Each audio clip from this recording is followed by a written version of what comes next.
Please remember to download both the Zingo TV app on both the app stores of iOS and Android. When you download, make sure to leave a comment, and rate it, because both apps are free. Zingo TV is also available on Google Chromecast, Amazon Fire TV Sticks, Roku Sticks, and all smart TVs 2016 and forward. Hope you guys are doing well out there tonight. This is Tales from the Film Set. Back again is Ms. Jasmine Bloch-Krempels. She's successfully moved. Congratulations on that.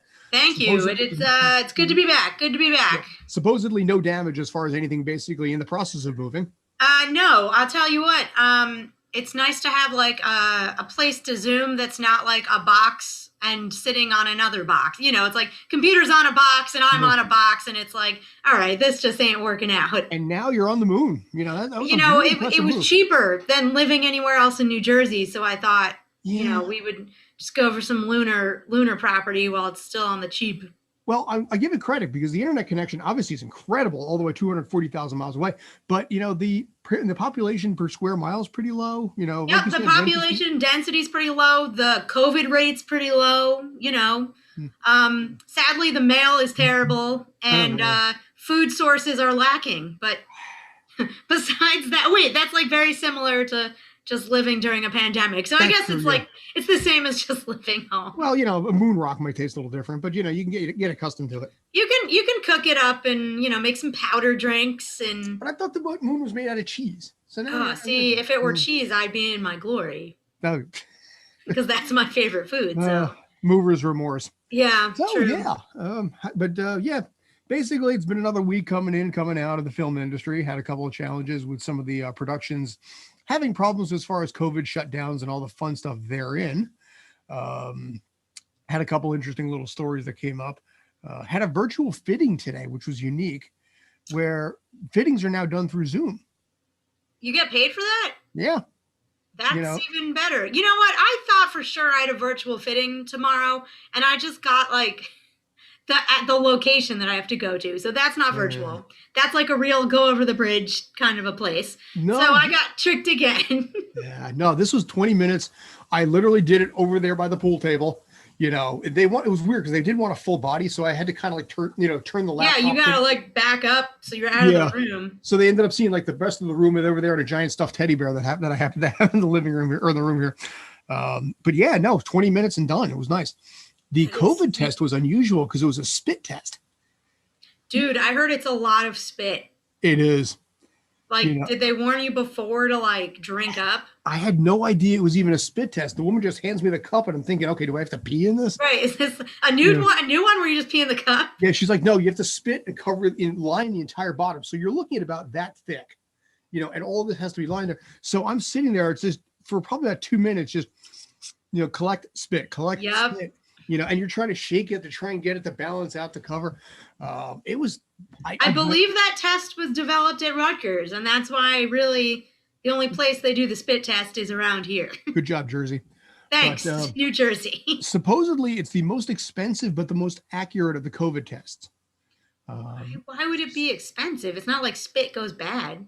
I have no idea. I don't know. This is what the woman told me, who ironically was also from North Brunswick, so right around where Rutgers is. Oh, maybe only, like, I think that was in conjunction with whatever the lab was on campus and some other big pharma. I did the test in Brooklyn, though.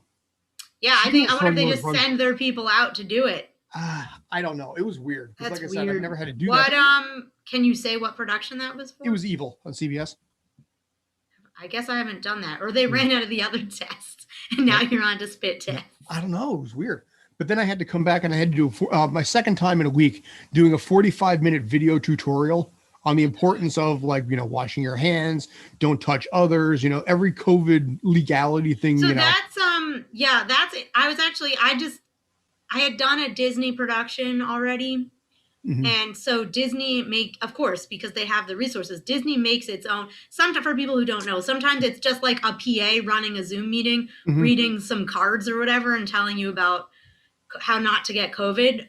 But Disney produced their own video and it's very high quality. And I'm like, all right, well, I've already watched this.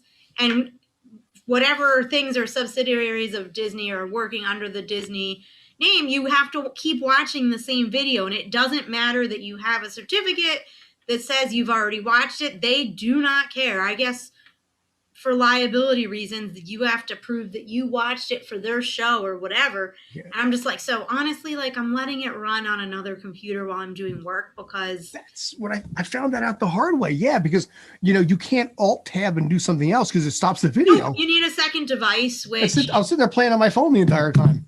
Yeah, so I'm lucky enough to have a school issued laptop and one that I bought. Because quite honestly, I used to leave the school laptop in the car for working, and then I'd actually do real things on my own laptop at home. And now all these things have coexisted into one space. But yeah, the Disney one, you don't even have to advance it. It runs for 45 minutes on its own. I saw that. As long as your screensaver doesn't turn on, which I found out. Which fortunately I didn't have that problem. With Evil, though, you have to take a quiz after every section. Yeah, but you probably just skip to the quiz. I mean, you know what it is? I just let it kind of sit in the background. I figured out what programs on my computer would be able to work with it. So I kind of work within them in the phone. But every time you finish and complete the quiz, you have to click a button and submit a form to notify, I guess, somebody in the production office that you finished that section in there. So the amount of emails that's got to come through on this. But, oh, yeah. Right. Can you imagine the person who has to sift through? That's somebody's job, is to match up the names of the people on the call sheet with what training has come through. It's the same thing, though. Like, it should just be it should be standardized through the payroll companies. There's not that many payroll companies anymore. Similar to the harassment training, which, by the way, I did in August and never got paid. Yeah, I never got paid on that either. So that's because it didn't apply. I mean, because basically you're doing this from an acting standpoint, and they're talking about sexual comments basically at the water cooler. It's like, we don't have a water cooler. If we did, I'd be leaving the water cooler. I don't want to talk to any of those people. It's like, I'll just go get a drink and leave. Like, well, that's part of the problem that I have on sets a lot of times anyway.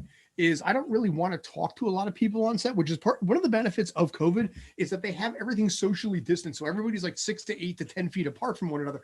So I don't have to sit there and listen to someone brag about the YouTube video that they did 20.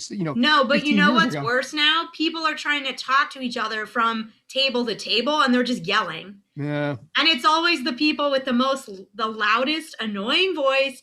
And I'm trying to take a nap, and they're just like, "Hey, remember when we worked like across the entire room with the ventilation system blow?" They have to bring in their special air mover thing. That's just like, Now I got to bring earplugs, which, you know what? They're probably in my bag somewhere anyway, but I hadn't considered that when packing for set was earplugs. Did you ever get that where basically you get that one person who's like, "Jasmine, it's great to see you. Do you remember we worked together back in 2011 on like Person of Interest?" I'm like, "Hey, you." Or the worst part is they know your name, and which is like weird because I don't really introduce myself to anyone, and I have no idea who they are. Yeah. I'm just like, well, you might look familiar, but I couldn't say your name because I don't think I ever learned your name. It's so weird because you get those people that actually remember meeting you on a specific day, on a specific shoot, and what you did. And meanwhile, you're just like, "I did that." So a couple weeks ago, I was doing an overnight, and like, you can't see anyone's face until right before you shoot, you take off all your face coverings. Mm-hmm. So I had a hat like down here, and my mask was up to here. So all you see is my eye sticking out. Someone comes up to me and goes, "Oh, I remember you. We worked together on something, but I recognize your voice." Mm-hmm. And I was like, "Wait, like how much talking have I done?" A, that you knew what my voice sounded like, and B, that I said anything today. It was bizarre, but that was a situation where like, yep, I don't recognize that person at all. Well, supposedly tomorrow is supposed to be exteriors. Better than Thursday. Well, tomorrow's supposed to be a high of 33. Thursday's supposed to snow, I heard. Right. Anything that was going on Thursday is probably moving inside for all those fun folks. And then I actually have I have this Saturday booked. Sunday? Okay. I have something this weekend, which is supposed to be outside. So I guess I did do last week, July. It was supposed to be July in Dallas. Oh God, really? Exteriors. You did that last week? And I did. And they told us it was going to be spring with long sleeve jackets, so that everyone would agree to do it, right? And they bait and switched you. Yeah, and then they got there, and they're like, I don't know why they would casting would tell you that. Hmm. This is a real life thing that happened, and it happened. This guy got arrested in July of 2015 in Dallas, which is weird because my car worked. Let me know what it is. Wait, but my car was in it. My car's a 2018 car, so whoops. Well, they can fix that in post, you know. Yeah, well, right. If it's a boring ass sedan, it's probably okay. But it's a fairly like newish model Subaru, so that's a little dicey. But you know, that means you just didn't see any of the cars. But that was put it in the chat what the name of the production was. I'm curious. Yes, I will do that. Wait, I think you already worked on this. That's possible. I remember you sitting there, tick tick tick tick tick tick tick. Well, I can say, I think. Okay. Right, I think you said. Maybe I. No, wait, no. I don't. I'll just type it because I don't actually remember if I if I. Oh no, I have not done that one, but yes, I'm aware. Oh, I thought were you good? Never touched it. I didn't see. Never touched it. But this was one of the few times, and I don't know if you've experienced this recently. Not a whole lot of SAG reps show up anymore, which I've noticed for that. people who don't know, this is how you make sure you don't get stuck in a situation where, oh, you all have to wear shorts and t-shirts with no jacket, with no extra pay in, you know, mid-February. How they got rid of the snow, we were in a motel parking lot. Everywhere else on the street, we were up in like Tarrytown or something. Okay. Everywhere else in the street, Dallas? Right? There was still 3 feet of snow on the ground from plow. And this parking lot, man, I could just see, I didn't see anyone clearing it. It must have been days with like a blowtorch or something trying to clear these parking lots out. But if you looked the wrong way, you would have seen, you know, 3 feet of snow, but they shot in the one direction. Well, real tight, I guess. Look what happened to Texas this week. Right. So, I mean, maybe not Art imitates life. Right. Maybe not in July, but certainly, so that was interesting. And I tell you what, a SAG rep showed up and we got the out of season wardrobe bump because they were telling us, oh, well, you should have negotiated it when you were hired. Was it a certain soft-spoken brunette woman? Yeah, Dara. Dara, yeah. Yeah, well, and luckily we were in Westchester because she only does that's what I'm thinking. She doesn't come into the city anymore. So state. I haven't seen anyone but her since November. I haven't seen any of them, I think, at all. And she'll come because she lives real close to there. I think she actually lives on the other side of the river, but she'll do. That's the only time the only rep I've seen, and I've seen her 3 or 4 times. So, all in all, though, it's been pretty safe with the way things are going. I mean, it's funny. Yeah, and you know what? I'm not even. I don't feel like it's a COVID problem. Like that to me is like everyone's kind of responsible for themselves there. But when you get into a situation where you were booked under false pretenses of what you need to, like how much risking yourself of just being unhealthy, like I honestly think that was more of a health risk than sitting and holding with people, was going outside with short sleeves and shorts on. In the middle of February. Right. Like, and it was not even, you know, I don't think it was 30 that day. So, you know, they're like, well, you know, you should have negotiated that when you got booked. Well, when I got booked, it said I could wear a jacket. So I didn't feel like I needed to negotiate. So we did end up getting it, which is nice. But if we had been in Midtown or Brooklyn or whatever, ain't nobody coming to help you out, you know? So that was interesting. And, you know, I don't know what happened to all the reps. Maybe I heard they have to be tested. They have to be tested before they're allowed on set. So it's like, well, where do they go to get tested? I'm sure they probably have facility. SAG might have its own facility that they probably or they got to go to do a route. I don't know. I don't know. But yeah, the number has been few and far between. Yeah. You know, but say. It's all in all, like I said, I think productions have been really good about it.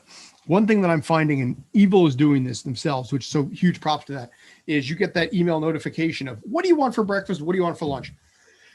So it's one of those beautiful things where you just hit there, you know, drop down, checkbox, yeah, whatever. And they give you a box or a bag of food? Yeah.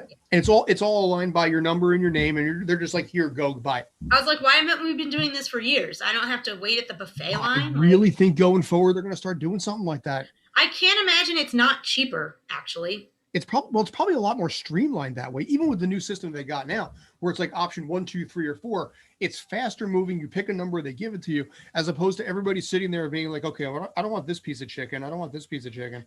You know, Well, and then people who see every food take every food, and they don't eat that much, but it's once it's taken, it's like it's gone. So this is a very certainly limiting the calorie count for people who were going overboard on and it probably limits the waste too. I mean, you've seen cases, and this kills me, where they just dump entire trays of like chicken parm, or like shrimp and all this kind of stuff, just 10 some odd pounds. Right, and there's always someone like running from the side of the room. Wait, I'll put it in my container. When we were doing Greatest Showman, me, Rich, Haas, and the rest of us, my wife was working overnight at an ER.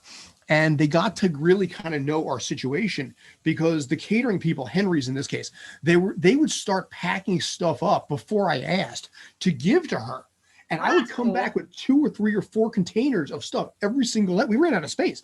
We had 2 refrigerators here. We ran out of space because they just kept loading us up. And it was easy because it was in the middle of January and February. So I just put it in the trunk of my car and let nature keep it cool. Right. But I mean, there was so much leftovers, which we granted don't get as much of anymore. But I think all things considered, it's just so much faster. I want this, and boom. They just serve it to you.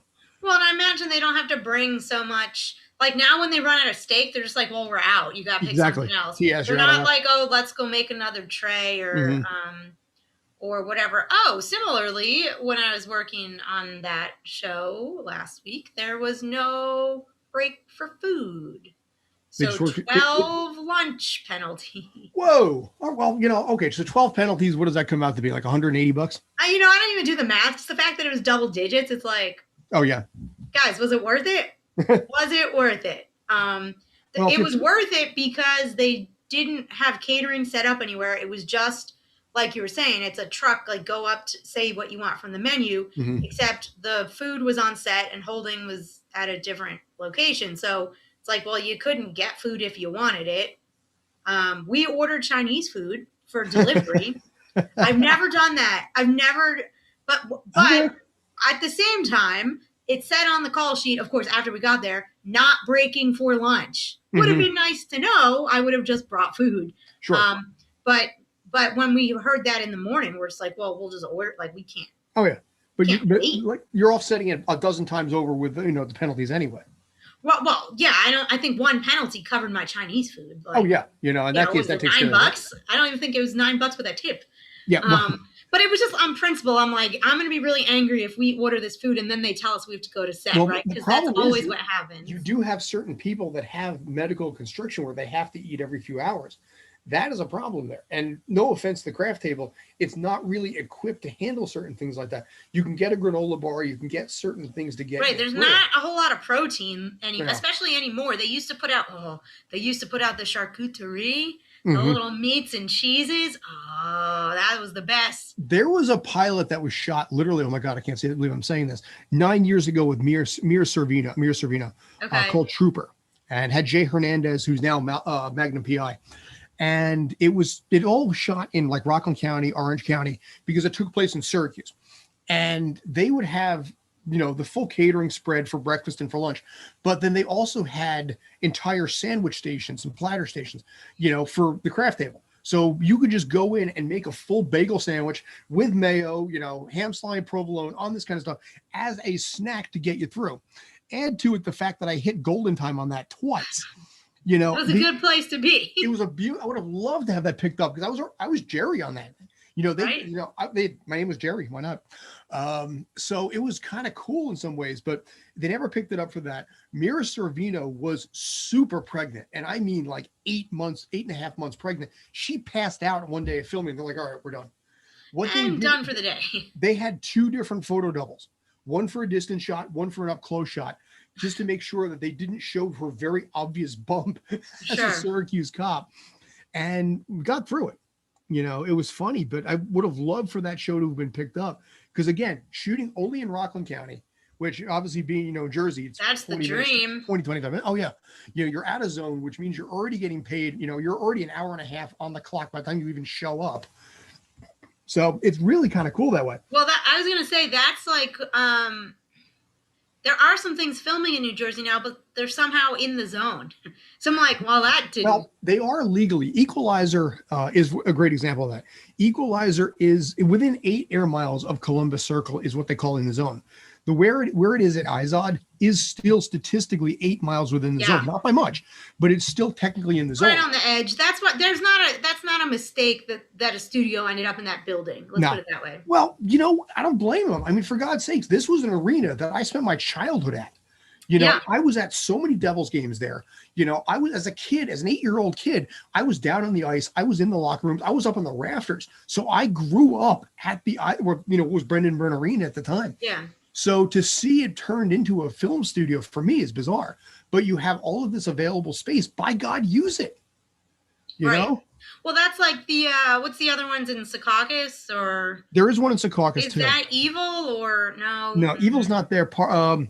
Ways and Means is filming in West Jersey. That's the Patrick Dempsey one. Yeah, but that one was like they were going to put you up in a hotel in Trenton for that one. I would do it down in Trenton. It was a couple days in Morristown, some days in Montclair. That one though, you had to be available for like 8 straight days. You know what? I would deal with it in that particular case if I had to. If they make me quarantine in the room, I'll deal with it.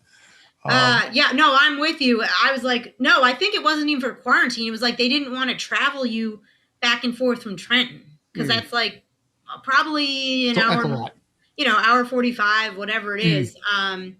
But I was like, I don't think I can give up. Well, what it is you get the day rate of $178 plus supposedly $65 for a per diem. So you're getting. Is that for food or something? Yeah. You can't leave the hotel supposedly because of COVID, but for room service and everything like that, they give you $65. So you're getting like $230 a day to do nothing. Right. And I'm like, you want to do that for me for 8 days? Hey, as long as there's internet. No, actually I think they were filming all these 8 days. It was all, and whether it was a match or I don't know, but it was good for people in New Jersey who had a car because you had to basically be able to get to these places. But like I guess parts of Newark are in the zone and parts of it are out. Newark is weird that way too. Yeah. Because when I worked a couple weeks ago, it was, this is already a month ago, that people were complaining that they weren't getting tolls. And I'm like, guys, I think this is in the zone. You're supposed to get tolls for the Izod Center. Yeah. Right. If they ask for your car. Yeah, I'm sorry. Yeah, I should have been clear on that. But it was like, I don't, Jersey City, most of Jersey City's in. Jersey City's in the zone. Pretty much all of Hudson County is. Yeah, so I did something in Patterson last year. No, not last year. Last year, nothing happened. The year before last year, it was the Whitney Houston biopic. Okay. It's supposed to be like young Whitney Houston, but like this was there's no way Patterson's in the zone. It's just too far west. I think. I would think it probably is out of the zone. Yeah. But it was in like. I don't know. I guess it's like if you live in the city, you see a lot of cockroaches. I don't see a lot of cockroaches like in my New Jersey living. Cockroaches, no. Rats you see in the city. I saw one the other day. Well, I think in like people's apartments, you're just like, oh, like it's like a thing you have. But this was the most cockroach infested place I'd ever been, and they were walking across the bar. So this was like a bar that was like a real bar, and it just happened to be rented out that night for filming, but. People were like jumping out of their seats because of roaches.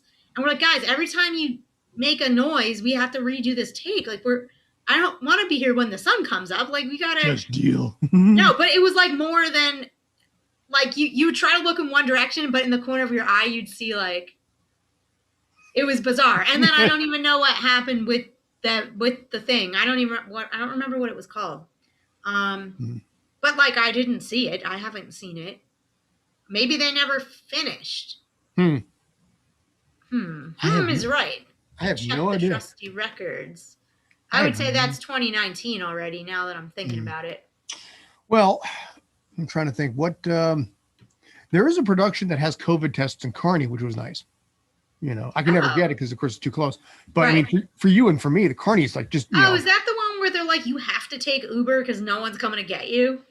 There was something about that, yeah, or you have to be able to self-report, which is like, again, in this case, not that difficult. I'm only self-reporting. I'm not carpooling or like doing any of that stuff. So it's like, well, yeah, I'll just be driving wherever it is, the Bronx, where do you need me to go? Jersey, still driving. Yeah. Less looking forward to parking in the city with the snow humps, but. Yeah, I mean, that one lot over on Monitor Street's definitely better than it used to be.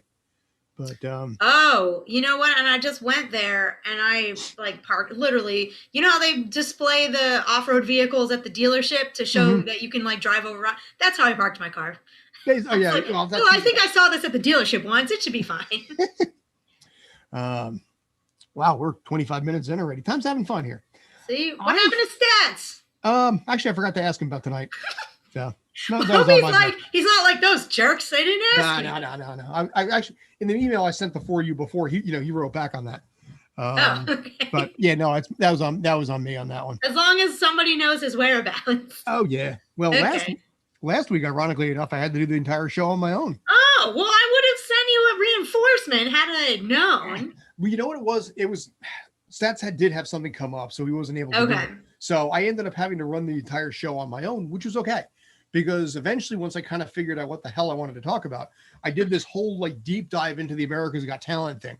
And that alone took about 25 to 30 minutes. Sure. Just top to bottom, everything that was involved in there. And, you know, the psychological aspect. Harrison learned so much on that if he was paying attention.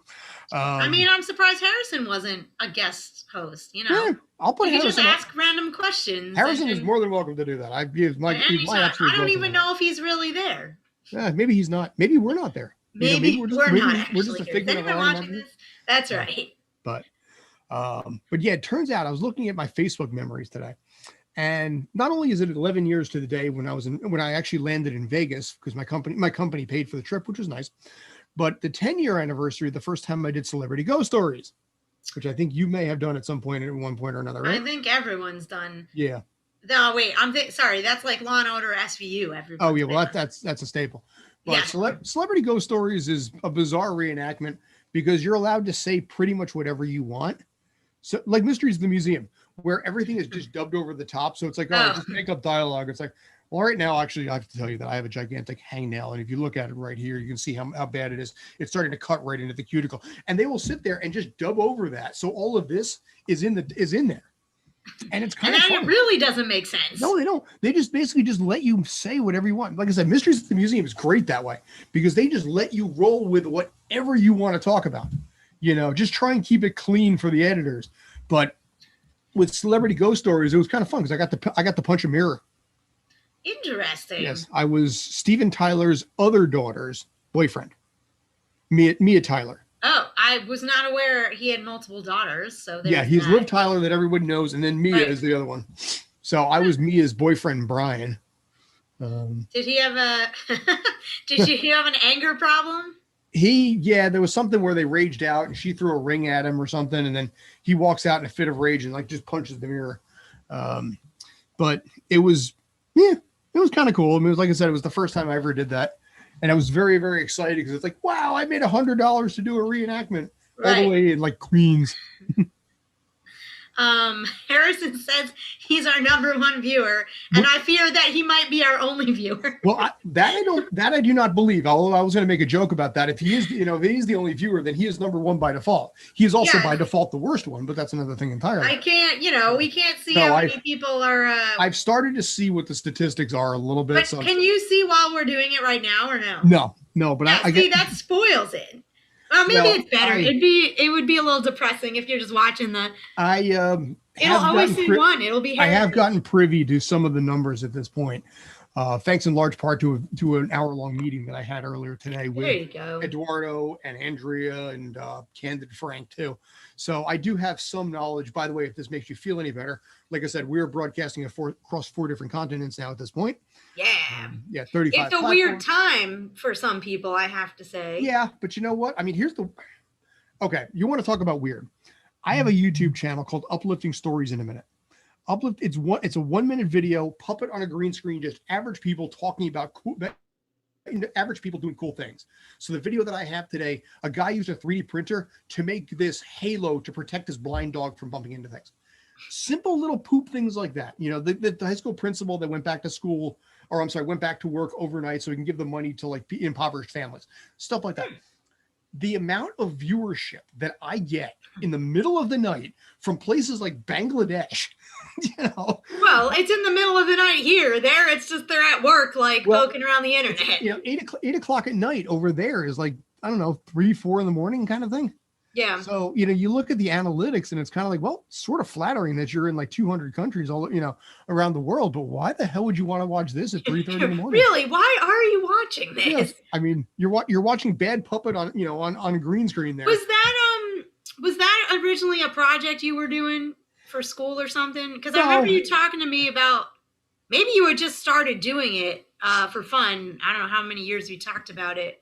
I got the puppet, by the way, named Herb Herbansky.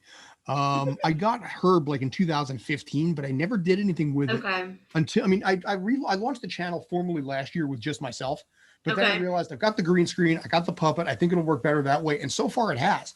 So, it's for me kind of life therapy, because when you read all the crap that, goes on, you hear all the, the news outlets, this kind of stuff is kind of what keeps me sane. So it's like an hour a day working on these videos, but it kind of gives my brain balance. Oh, that's cool. I had a puppet. I had a rod puppet, a hand and rod puppet. Nice. And I never, I had like visions of me teaching like kindergarten music with this puppet. And I just never got good enough at it to like make it not be like me just operating a puppet. Like I wanted it to be like a second teacher in the classroom. And I just never, obviously, and the more I did it, the more I realized, oh, it's not like you just playing with a puppet. It's like another instrument. It's tough. Right? You need to practice with it like you're learning an instrument or like you're learning a dance. And I just never put the time into it that I should have. So I sold the puppet. No more puppet. Usually what I end up doing is I end up writing out the story, recording it here, cleaning up the audio a little bit, and then playing back the audio and moving the mouth movements in accordance to the audio. And then I just drop the proper audio underneath, the bad audio, and then get rid of the bad audio. So in this case here, that's how I've been rolling with this to make my life a little easier. But yeah, it's tough. I mean, one thing I got to tell you is your arm gets tired, forearms. I mean, I got to figure out a way to use my right forearm for this thing, because my left one is getting so much bigger than my right at this point, because it's just so much work to do this. The guys that were doing Avenue Q on Broadway, 8 shows a week, were in their contract was like massage therapy. I think twice a week, because their arm would like lock up. And also, especially Avenue Q wasn't bad because you could see the performer, so you didn't have to like hide like in a trash can. They made no secret of who was doing it. Right. If you're doing more like actual Muppet performance where you're like under the stage, like crouched in a plank, or like you're in a crunch, the blood runs out of your hand real fast, and then your hands are just numb. Yeah. So, and I think most of those people are pretty skilled with both hands, just depending on how you wedge yourself in between the set and the other people that are in there, which is super interesting how all that is staged. Yeah, I would say if you ever look at like Sesame Street, for example, or Alf, the cast hated dealing with Alf because there were so many problems with it. Where again, in the set was designed different. But even with Sesame Street, they're so lifelike with this. But the amount of work that has to go into it. Ironically, I had one of my Zoom. If you include the 2 shows as part of Zoom, I had 6 Zoom calls today. Number 5 was a guy that with a YouTube channel of his own with puppets and green screen that wants to collab. So we were talking about the pain and the suffering that goes into your arm with this. He's like, I'm just the editor. I got someone else that has to deal with that pain. But yes, I hear him complain about it, because it's amazing how exhausted your hands get. Well, and I'm like, oh, it must be because the puppets are heavy. The puppets aren't heavy. You literally have no blood left in your arm to move the muscles. Your hand, my hand is all the way up here, and the fingers are doing this, so it's activating all of the forearm work as the mouth is moving. And even with 4 minutes worth, if I do like 2 or 3 takes of the same thing, by the end, I am sitting there like my legs are squirming, I'm gritting my teeth, and I'm looking at it, it's like, damn it, I got 27 seconds left of this. Right. No, it's definitely it's more of like an art, it's more like an athlete's art, just because it's weird little muscles that you don't use for, and I don't think there's any, not a lot of puppeteering going on in New York right now. There isn't. It's a lost art. There was that one show on Apple TV, or was it HBO? No, it was Apple TV, the Helpsters. Okay. But like we filmed more than ever aired. Well, it's aired. It's on Apple TV. But they're not like, there was a huge finale with every character they made. And some of them are like the cool old school ones where it's full body. Okay. Like, and you see there's someone in there with like a fan and a monitor, like trying to do whatever they're supposed to be doing. But that last episode never, it can't be found. So I don't know if they just were like, yeah, we're cutting it off. But it was supposed to be for kids like, I don't know, 3 to 6. But it was all the original puppeteers from Sesame Street. Nice. So that tells you they weren't filming Sesame Street at that time. It's funny. HBO Max, also YouTube as well, has a lot of the really, really, really old Sesame Street from the early 70s. You know, the ones where, for God's sake, Raul Julia was on it. Right. You know, no, that's like when I probably started watching in 1983 or 1984 okay. when they were still airing those as like, they weren't quite legacy yet because they just came out, but sure. They were still making new content at the time. Now I don't think they film more than 2 weeks a year because they have so much content. They've cut down on the number of new episodes on that because again they have so much archived content that they can probably just bring out. Some of it does look dated, and they don't. Everybody knows what I'm talking about. It's the cartoon of the pinball machine. The 1, 2, 3, 4, 5, 6, 7, 8, 9, 10, 11, 12. That one looks like the 70s. Like it just looks like 70s. Yes, and no kid nowadays has any idea who the Pointer Sisters are. Is that who that was? There's the Pointer Sisters, yeah. I see, you learn something new every day. Yeah, it was arguably one of the first guests that the show ever really kind of had. You know, it took a couple seasons. One of the ones that we saw that was kind of funny is they had one from like 1972, and they just shot this thing over on the set of Bonanza. So you had you had Michael Landon. You had Michael Landon going A B C D E F G, and then it goes over to Lorne Green, who's like H I J K, and it was just like, all right, we're going to record this over here. We're going to throw it on Sesame Street, and they're like, all right, the check is made out to LORNE. Right, exactly right. They're like, oh, what is this for? Oh no, just say the alphabet. Exactly. It's a camera test. Exactly. We're just testing audio here. That's about it. We're just messing around. Hey, this showed up on some kids show. Exactly. Yeah. But it was funny because it's like, oh my God. But it's you look at the original one, it's very, very sketch comedy. Like you could see a lot of places like laughing on this. For kids where he jumps around. I mean, this obviously the sketches are even shorter because kids can barely pay attention. But but some of the what's sad is now like the people in the neighborhood who were in the neighborhood when we were kids have like passed away. Yeah. It's like Harold Spinney's dead and a few of the other right. Well, even like the people, right? There was like Gordon. Well, in the show, somebody passed away. Was it the mailman died, and they had to explain it in the episode to Big Bird who didn't understand why he wasn't coming around anymore. Well, I just remember him saying, "Well, when is he coming back?" Yeah. And then Maria's like, "Well, Big Bird, when if someone dies, it means they're not coming back." And like it's like so realistic. It's like the way you would talk to a kid about it, and he like you can see the bird thinks about it, and then he's just like destroyed. Yeah, because he realized, oh, it's permanent. Like he went. Yeah. I'm sorry, go ahead. No, I just, but it's the way that kids think, oh, well, when someone leaves, they always come back. Exactly. Well, yes, but not if they die. And that's like a conversation you got to have with your kids. So I remember seeing that, but I was older when I was probably too old to be watching Sesame Street, but it was like more. You're never too old to watch Sesame Street. Well, at some point you're like, well, if you have kids, it's like appropriate, but I don't have any kids. We were watching it. Literally, my wife and I were watching it like 2 days ago. That's funny. At least it's like nostalgic. We're like, oh, I remember this. Well, it's funny because also they had there's playlists on YouTube of just celebrity cameos on there. So they had Billy Joel singing his own songs. They had OK Go. They had Katy Perry doing Hot and Cold, but a version of Elmo. Right. And all of these kind of things. It's like, all right, this is kind of fun because it had a lot of pull. Where it's kind of like, you've made it when Sesame Street is like, come on our show.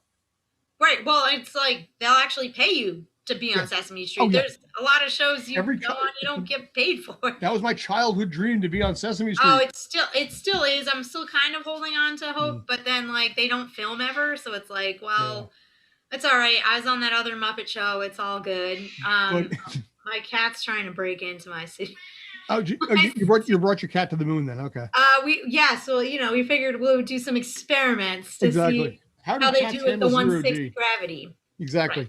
Right. So I saw something in backstage today that they signed an influencers contract. Yes, they did. Okay, so it didn't really specify how you qualify.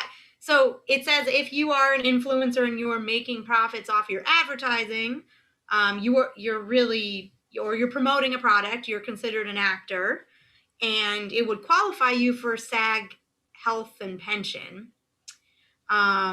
And other benefits, but it didn't really say how you qualify. And people are all up in arms that it's like, how can you let just anybody? And I was like, no, I think we're talking about like the highest level earning people that are probably making more money than the average SAG member, if you know what I'm saying. But I didn't read the contract. I just read the article in Backstage, and it did not really specify. What's your take on that? Truth be told, I mean, I'm not surprised by it, but the question in this case that I have is, with most influencer work, it's considered unscripted.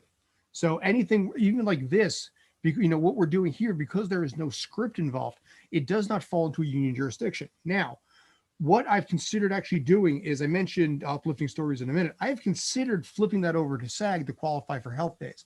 I'm not sure if it's doable under the new media contract, but because it is scripted and technically a news piece, I might be able to make it unionized, and then from there just to accumulate health days to make sure we qualify. I don't know if that's production company have to pay into the union though. We're thinking about what would probably have to happen is we're going to have to figure out something where Purple Unicorn is going to be paying my health, I'm going to have to pay myself a salary. Right, that's what I'm saying. And then 15% will go to the pension. A portion in for you. Yeah. Like another employer, but ultimately I think you probably have a strong case. Yeah, I mean, the question is, from a monetary standpoint, is it what I want to do? But by the same token, knowing that I won't have to sweat out getting the new 100 days under the new health insurance system, which is a lot more complicated than the old system used to be. So can you take a salary that's like really low, or does it have to be? I'm going to try. There's always all those new media contracts that pay almost nothing. So there's that. I mean, here's the thing. If I figured in my head, I don't want to do this, but if I did $100 an episode, then $15 would have to go to the pension plan. Which fine basically means I'm at $75 a week, $300 a month. And then we'll figure out the monetary aspect on the back end between the production company and everything else I have. But if I can bring myself down to $5 or $10. Right. But you're not doing it for that. Because you get the pension, in the long run. Yeah. But I'm doing it to make sure we requalify for health insurance, because Robin works as per diem. So she's purely 1099. Right. Oh yeah. No, that is an excellent plan, sir. I second that. I second that motion. Thank you. So yeah. So I'm trying to figure out how to do that. That is a Rob Stats question on that one, because I got to figure out how to do this, and I'd be willing to flip that over, because the way the new system is, to get 100 days is a lot more difficult than, I mean, okay, granted it was. Are they even counting the test days? I've heard back and forth, yes and yes. So I've heard like yes, but not for unemployment. Well, this is what unemployment in New York is a totally different ballgame on that, especially under the new system. Yeah. But my understanding is, I've heard it pays a quarter day. I've heard it pays a half day. I've heard it pays a full day. I don't know which one it is, and nobody seems to get the answer on that. So the COVID I said we got to wait for everyone to file their taxes and then see what your pension and health statement comes out to be. You don't get, the problem is you don't get it very often. No, actually, you don't get it often enough in real time to see. Ironically, I got the after one today. I haven't looked at it, but I got it today. How many things are still after? Just Blue Bloods, Blacklist are. Oh, is it like all West Coast stuff still? Like old, it could be soap operas and stuff? Here, it's the shows that have been around for such a long time, like those legacy contracts. Law and Order SVU is SAG. It's SAG. That was my first SAG job. Yeah, that was ironically one of the few SAG TV shows 20 years ago. Oh, that's funny. You know what? You're right. Because when I joined SAG, it was still split like 50-50 SAG contract, 50. Yeah, elementary person of interest were right, and they all came to their demise at the end of 7 seasons or whatever they ended up. You know, in this case, it was 5 or 7. This case here, if I end up flipping the YouTube channel into that, it might possibly fall into the after side of things. I don't know, because it is news, and after is typically news. Are you already in that pension though? Not in the after pension, the SAG pension. Yeah. How about health, or did they merge health? They merged to health, so it doesn't matter which so side then of the fence. that's probably fine. Yeah, on the health insurance Oh, side. you know what was messed up? Madam Secretary was using SAG rates, but using the after pension and health. That's messed up. That's worse on both. That's bad on both fronts. Oh, it was bad. It was bad for anyone involved. They couldn't. You didn't want to work another show because you needed to get your days into after, but then there weren't any more. You know, you had to. If you needed work, it was messed up. The after contract paid more, but yes, but so basically the after contract on pension, which is much more difficult to get, and the SAG rate on the pension. Yeah, it's worse on both ends. Which kind of sucks because Eric Stoltz is a really hell of a nice guy.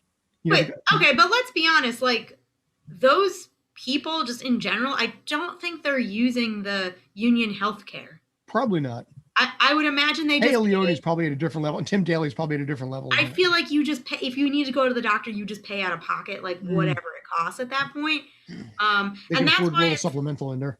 Yeah, well, that's why it's weird when everybody thinks of like the famous actor as like, oh, they make millions of dollars, but they're paying their dues. They're in SAG. It's like, yeah, but they don't use SAG as their everyday insurance.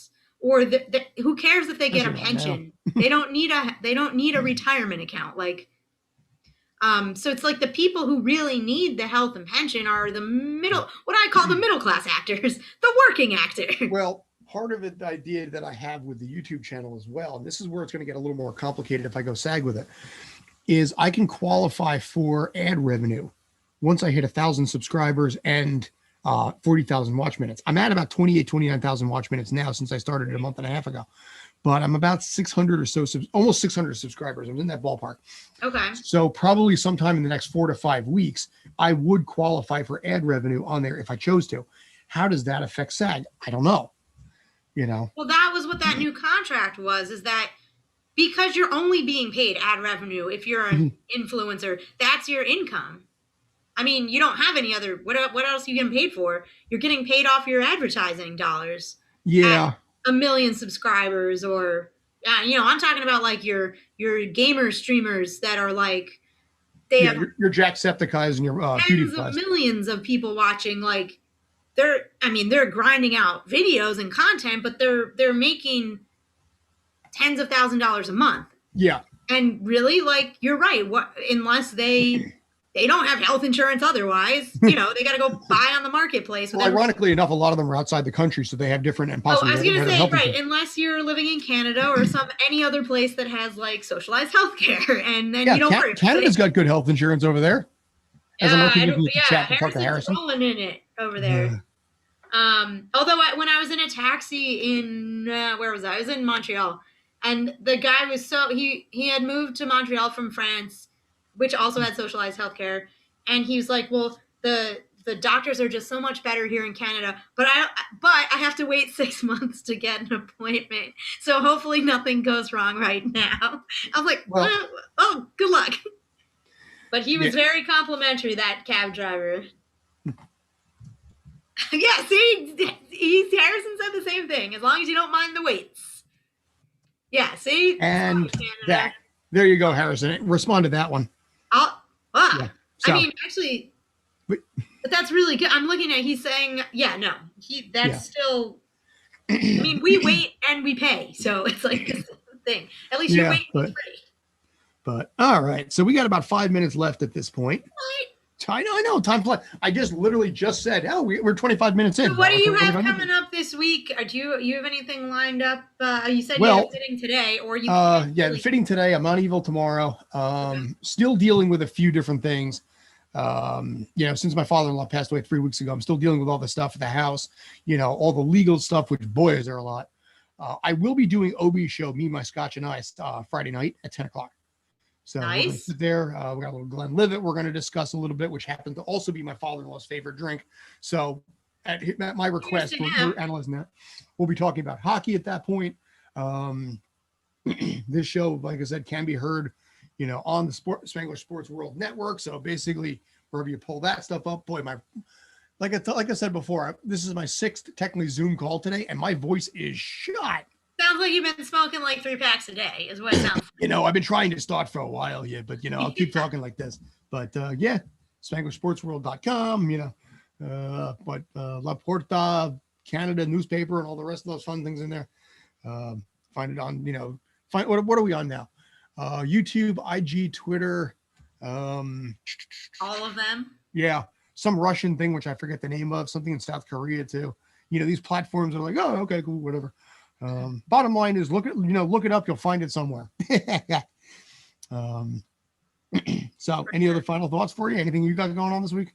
Final thoughts. No, I'm doing that.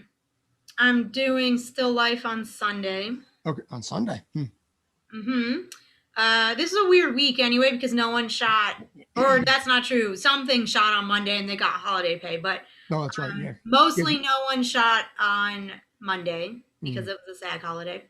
So there's a lot of weekend work this week, which is good for me because I'm still teaching from home. Nice. And then there's a match the following weekend. So that'll be my two on-set experiences. And then it's like March. So I know.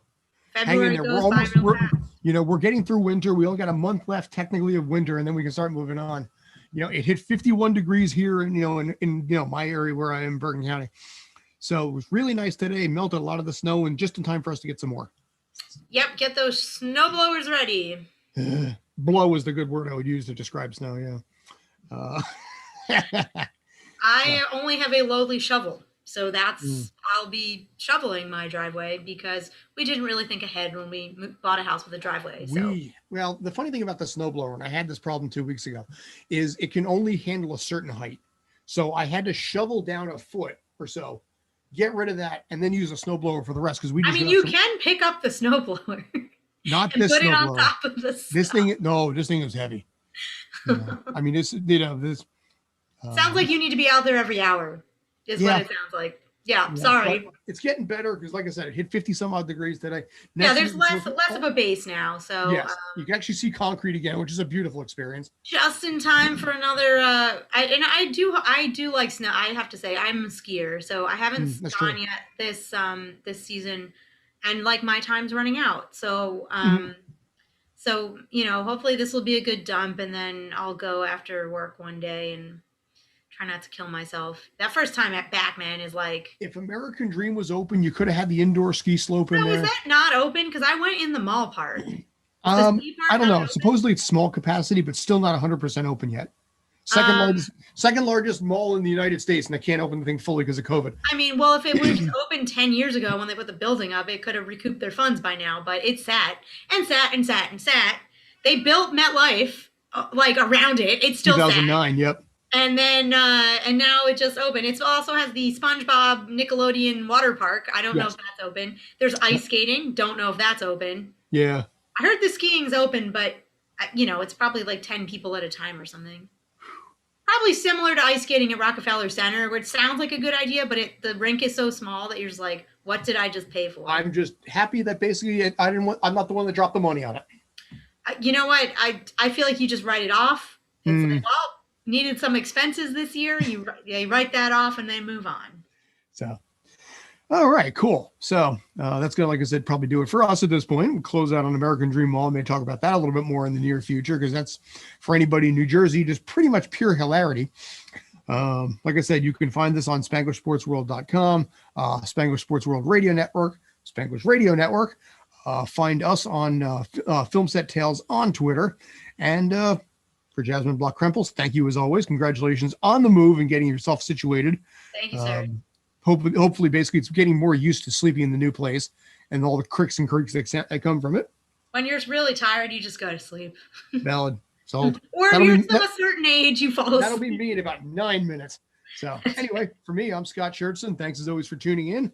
And next week, theoretically, should have a new theme for you.